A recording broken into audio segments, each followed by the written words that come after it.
بے یقینی کی کچھ مثالیں میں آپ کو سمجھاتا ہوں. ابھی تک شاید کچھ لوگ کہہ رہے ہوں گے یار یہ بات تو ٹھیک کر رہے ہیں, بے یقینی ہونی نہیں چاہیے, مگر ہمیں تو بے یقینی نہیں ہے. اب میں کچھ ایگزامپل کے ذریعے سمجھاتا ہوں. ہم مانتے تو ہیں اللہ پاک رزق دینے والا ہے, ٹھیک ہے, پھر بھی مال کے پیچھے مارے مارے پھرتے ہیں.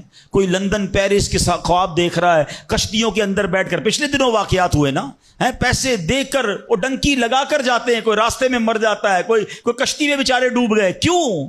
یقین نہیں ہے ادھر پیسے نہیں ملیں گے ادھر پیسے ملیں گے, کسی طرح ادھر چلا جاؤں یا مر جاؤں گا بھوکا.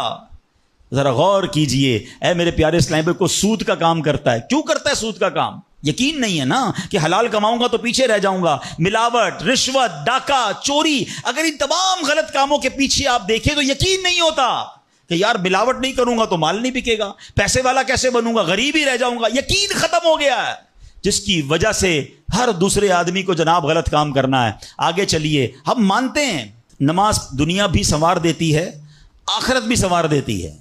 سنتے بھی ہیں, بولتے بھی ہیں, مگر نماز پر دنیا کو ترجیح دیتے ہیں. یار نماز پڑھوں گا تو کاروبار پہ, دکان پہ کون بیٹھے گا, ہیں؟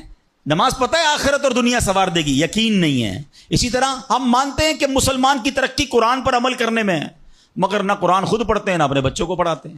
ہم مانتے ہیں کہ اللہ پاک دعائیں قبول فرماتا ہے, مگر بے یقینی ہے, اول تو دعا مانگتے نہیں ہیں, اور مانگتے ہیں تو یقینی نہیں ہوتا. اب یقین کریں, علماء نے لکھا ہے کہ جو بندہ بغیر یقین کے ساتھ دعا مانگتا ہے نا, اس کی دعا قبول ہی نہیں ہوتی ہے. یعنی مثال دیتا ہوں, آپ بیمار ہیں یا پریشان ہیں یا کوئی مشکل میں ہیں, دعا کرتے ہوئے یہ خیال آ رہا ہے یار مسئلہ حل ہونا تو نہیں ہے, چلو پھر بھی مانگ لیتے ہیں. علماء کہتے ہیں حل ہی نہیں ہونا ہے, تمہیں رب پر ہی بھروسہ نہیں ہے. اب مثال دیتا ہوں اس کو ایک بلا تمثیل.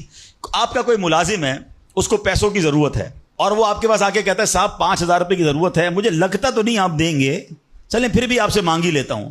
آپ بتائیں آپ اس کو پیسے دیں گے یا ڈانٹ دیں گے کہ جب تمہیں مجھ پر یقین ہی نہیں ہے تو آئے کیوں میرے پاس, مجھے لگتا تو نہیں آپ میری مدد کریں گے, چلیں پھر بھی آپ سے کہہ دیتا ہوں میری مدد. پہلے ہی آپ نے اس بندے کو ناراض کر دیا نا. ہم کہتے نہیں ہیں, مگر ہماری بے یقینی یہ کہہ رہی ہوتی ہے اور اللہ سے دعا کر رہے ہوتے ہیں کہ اللہ مجھے امید تو نہیں تو دے گا, پھر بھی میں مانگ رہا ہوں. توبہ توبہ توبہ.